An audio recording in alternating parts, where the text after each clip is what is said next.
What's up everyone? In this video, we're doing a deep dive for Season 2, Episode 7 of House of the Dragon, titled The Red Sowing.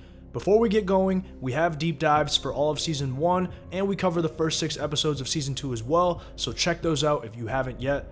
This episode is all about Team Black navigating the free agency market.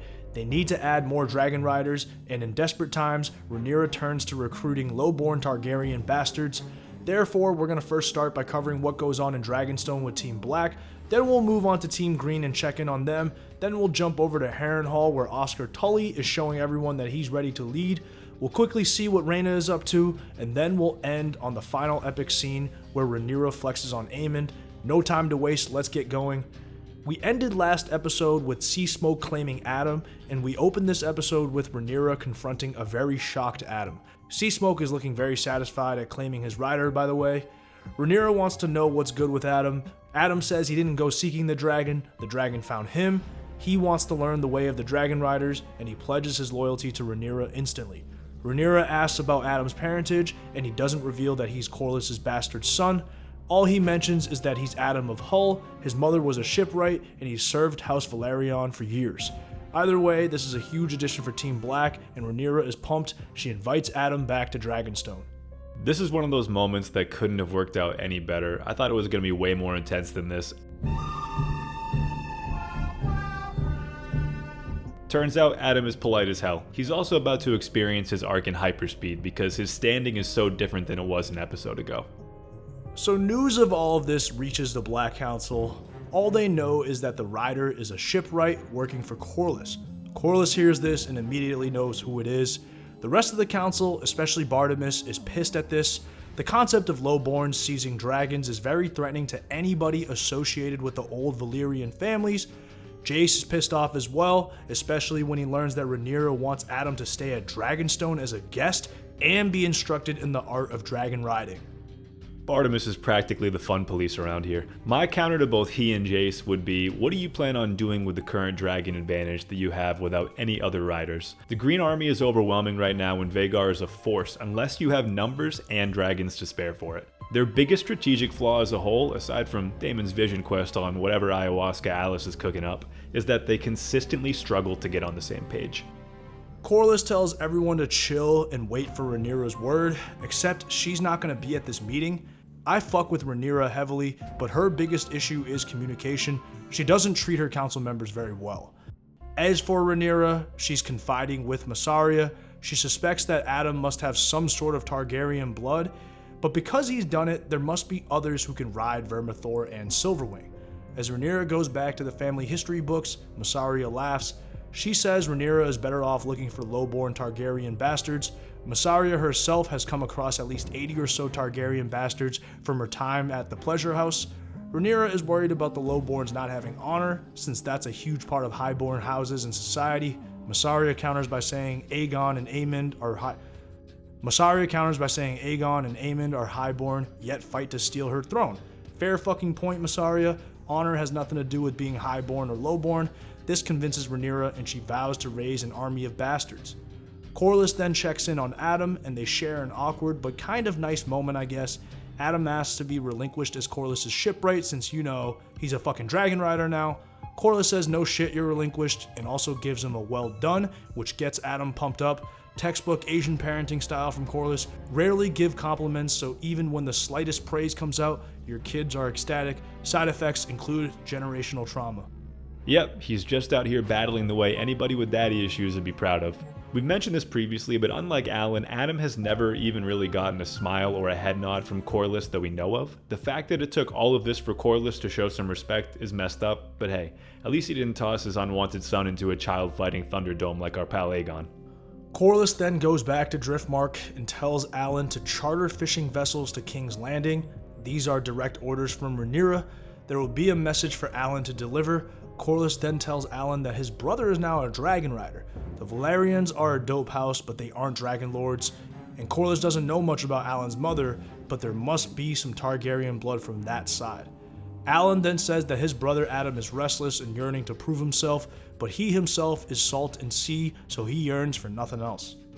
He's got to be named heir soon, right? Corlys, just do the right thing, man. You know Rhaenys would have been cool with it.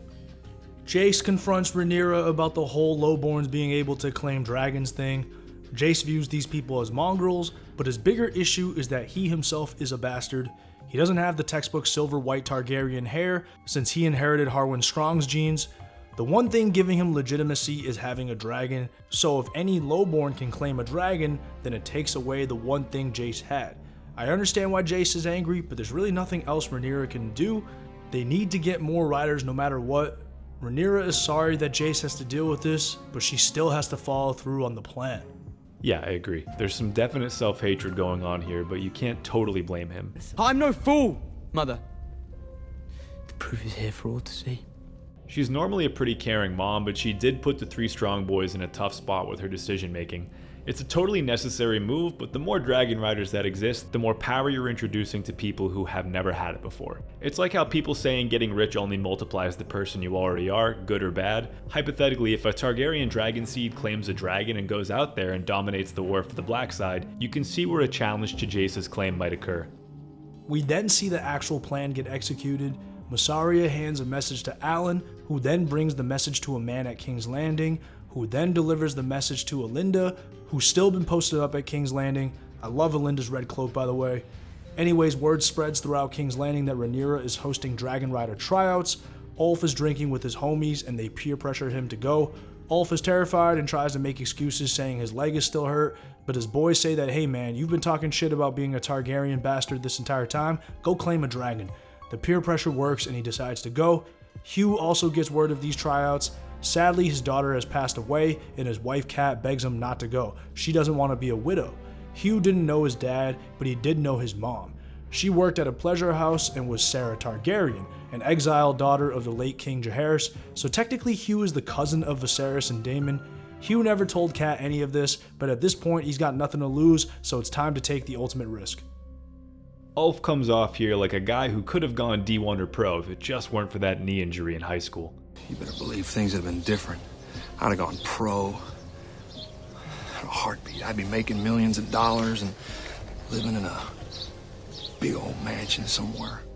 Hugh is an interesting case because according to the family trees, let's just call it according to the show canon because word on the street is becoming much different from the books in some ways.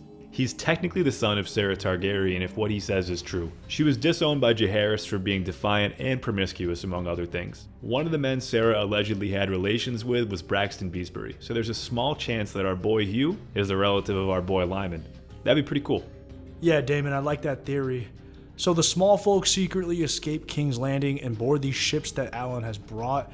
I'm guessing that since Cole has taken a bunch of his men to Harrenhal, King's Landing doesn't have the best protection right now. Or maybe they're just gold cloaks who are still loyal to Daemon, and they're the ones who help facilitate this exit from King's Landing.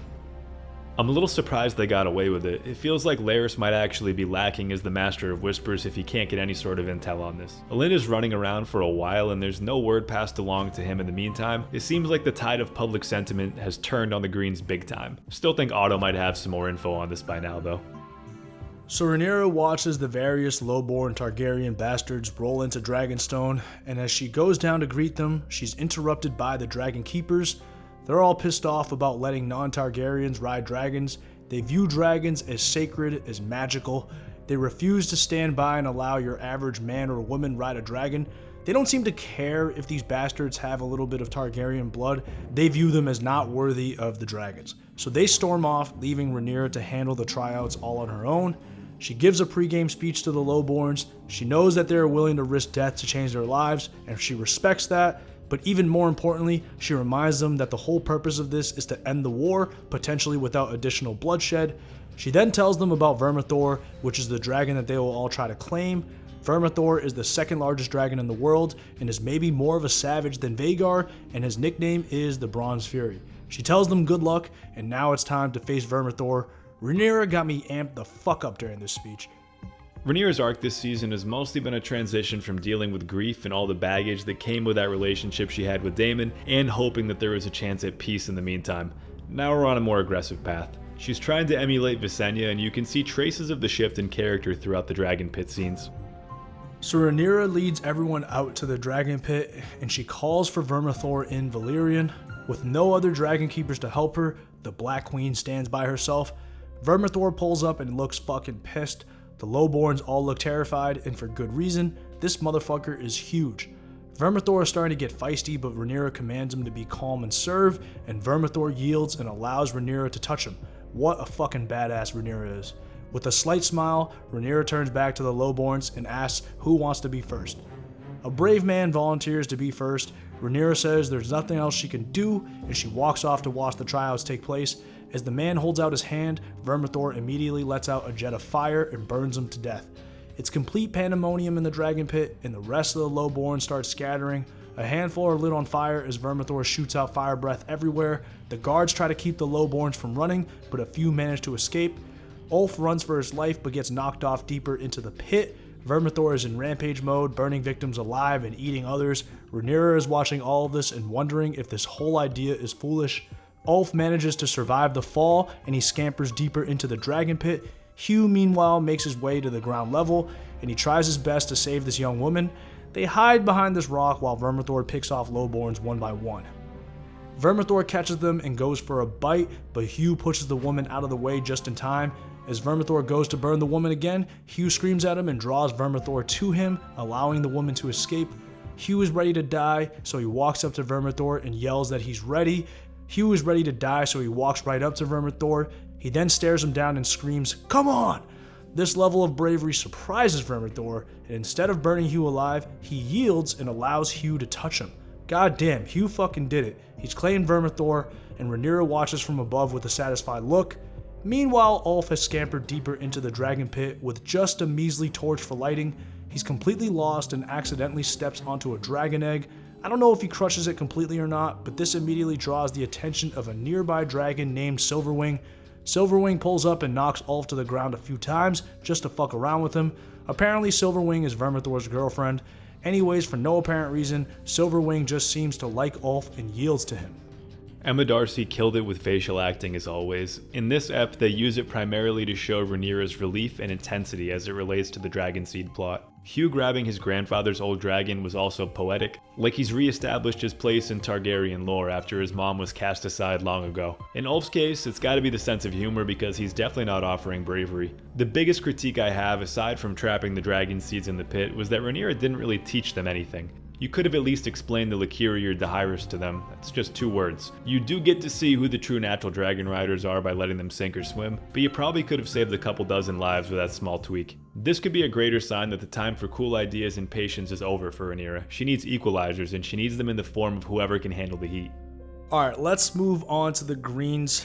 Alicent is getting her cut stitched up by Maester Orwyle. She's having a major existential crisis. Her whole life has been spent in the castle, learning about the politics of King's Landing, and now she's been cast aside. Alicent needs to clear her head, so she decides to go camping in the Kingswood. Her Kingsguard protector Sir Rickard wants to send a squad to protect her, but she refuses and says only he can join. The camping trip has Rickard nervous since it's just the 2 of them and they could get outnumbered and captured very easily. He asks Alicent when she wants to return to the city, and she says, I don't know, maybe never.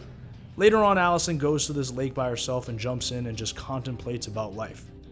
Meanwhile, the other Kingsguard members who were at the riot are sentenced to the wall. Jasper, Wilde, and Larys watch the sentencing from above, and Jasper drops an interesting rumor that he's heard. The rumor is that there's now a rider for Sea Smoke, and Jasper gives the rumor to Larys so that he can tell Aemond and gain some favor. Not sure whether Larys purposefully wants to withhold this info from Aemond, or if he's worried that the source might be wrong and he'll look like an asshole. Either way, he passes on breaking the news and says Jasper can do it if he wants. Also, Larys is a bit confused by who Sea Smoke could have bonded with. Jasper thinks it might be Rhaena, but Larys knows that Rhaena tried bonding with Sea Smoke when she was 14 and nearly died.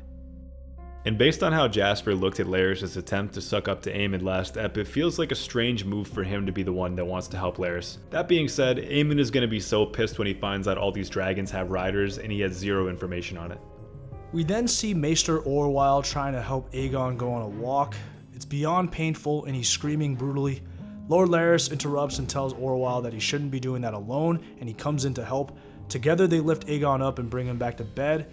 The entire thing is actually set up by Larys. Orwyle is actually the one who doesn't want Aegon to be trying to walk, and Larys is the one who's pushing the rehab. First of all, he wants Aegon to recover as soon as possible so that Aemond isn't ruling. Second of all, he has it set up so that he looks like the good cop coming in and saving Aegon from the too intense physical therapist, Maester Orwyle. Yeah, they run a nice little good cop, bad cop. I think Orwyle has slowly realized that Aegon is the more stable ruler to an extent, which is why he's probably cool with his role in this. He's much more of a tempering voice at the council meetings, which places him closer to Alicent than Aemond on the political spectrum. Otto's buried off screen, so for now, Larys is safe, but we all know that clock is ticking, and he does too. Alright, let's jump over to Harrenhal. So, after his grandfather's death, young Oscar Tully returns to Harrenhal at Daemon's command. Oscar hasn't forgotten how much of a dick Daemon was to him. Daemon tells him to shake it off and asks whether Oscar is going to rock with Rhaenyra or not. Young Oscar hasn't forgotten the oath his grandfather had given to Rhaenyra, so he says the Tullys are Team Black. However, getting the rest of the River Lords to agree will be difficult, especially since Daemon is the one who greenlit the war crimes that Willem Blackwood committed. Also, Oscar is young as fuck, so the other lords might just ignore him. They end up having a big meeting with the rest of the River Lords. We got Daemon, Simon, Oscar, Willem, and the rest of the River Lords all there. The River Lords are hesitant to listen to young Oscar, especially if he wants them to ride with Team Black. They want justice for the crimes against the Brackens. Oscar gives an incredible speech. He says he hates Daemon too, but since he's young, his best course of action is to defer to his late grandfather's oath for Rhaenyra. He even insults Daemon, and when Daemon tells him to watch his mouth, young Oscar walks right up and says, "Do you want my army or not?" Daemon says nothing, and this big dick move by Oscar earns him a lot more respect from his fellow lords who are way older. They're still pissed off though. Willem tells them to get over it since the Brackens were supporting the usurper Aegon, and he's enthusiastic about bending the knee and pledging loyalty to Oscar. But Oscar pulls out the reverse Uno card and says that since he's paramount of all of the river houses, he can't overlook the savagery that Willem has committed. Willem says that he was only following Daemon's orders, which is true, but Oscar doesn't accept that, and he says that Willem didn't need to be as savage as he was. He did that shit because he wanted to. Oscar orders his men to hold down Willem. Willem's protesting and asking Daemon to speak up for him since it was Daemon's orders in the first place. It's too late though, since Oscar puts Daemon in quite the bind. He says if Daemon wants the support of the river houses, then he must rectify his mistake, which means killing Willem. Technically Daemon is the real culprit, but you can't kill Daemon, so Willem is a pretty good substitute. Daemon has no choice and he swiftly executes Willem. R.I.P. Willem, he was a war criminal, but damn it, I liked him a lot, mainly because he demonstrated a lot of moxie as a youth. But give credit to Oscar, he's got some big ass balls already. Daemon backed himself into this one, and in truth, he and Willem were buddies from the start because they both centered their actions around brutality and desire. This was Daemon's transformation from the impulsive, arrogant dude we've become familiar with to something different. The game that he used to play doesn't work when you scale it up like this. I've enjoyed the Daemon vs. the Riverlord saga because they represent a group of houses bound by honor who don't recognize the sheer force Daemon tries to wield to keep them in line. Almost every other member of his house is better at diplomacy than he is. He needed this lesson. We'll call it a win-win though, because I think Oscar warmed up to him a bit by the end, since this move wins the support of the Riverlords to Oscar, as Chen mentioned. Oscar and Addam are definitely my picks for the best new characters of the season. Later on, Daemon has another vision, this time of a super old and mangled Viserys. He's holding the crown at his head, saying that he never wanted it, and that having the crown fucking sucks ass and is overrated. Viserys tells Daemon that he always wanted it, and he hands the crown over to Daemon and asks if he still wants it. Daemon looks conflicted. And this speaks about the transformation he's gone through. He now understands what comes with the crown and is beginning to realize why he would not be well suited for it. It didn't give us the most action. Listen, I wanted to watch this guy slice up greens all season long, so I get it. But the trip to Harrenhal made him way more three-dimensional as a character. Though he never confronted killing his first wife with a rock, which was not his best moment. Maybe that's for a therapy session after the war wraps. Now he's in shape to champion Rhaenyra's cause with an army to match it. This is clutch because the Lannister crew is busy mooching off House Lefford, and Cole's still a ways away from Harrenhal. Back at the Vale, Rhaena is getting escorted to the ship that will be taking her and Rhaenyra's sons to Pentos, but she can't get the dragon out of her head, so she sneaks off and goes searching for it. Finally, the episode ends with this awesome scene. We first see Aemond having a council meeting and getting news that Lord Ormond Hightower is fighting House Beesbury and is getting outflanked right now. However, there is some good news. Prince Daeron's dragon Tessarion is now flying, so that's another dragon the Greens can use. We then hear shouts of dragon from outside, and Aemond goes to check, and we see Ulf flying around King's Landing on Silverwing. He has no control of her and is just holding on for dear life.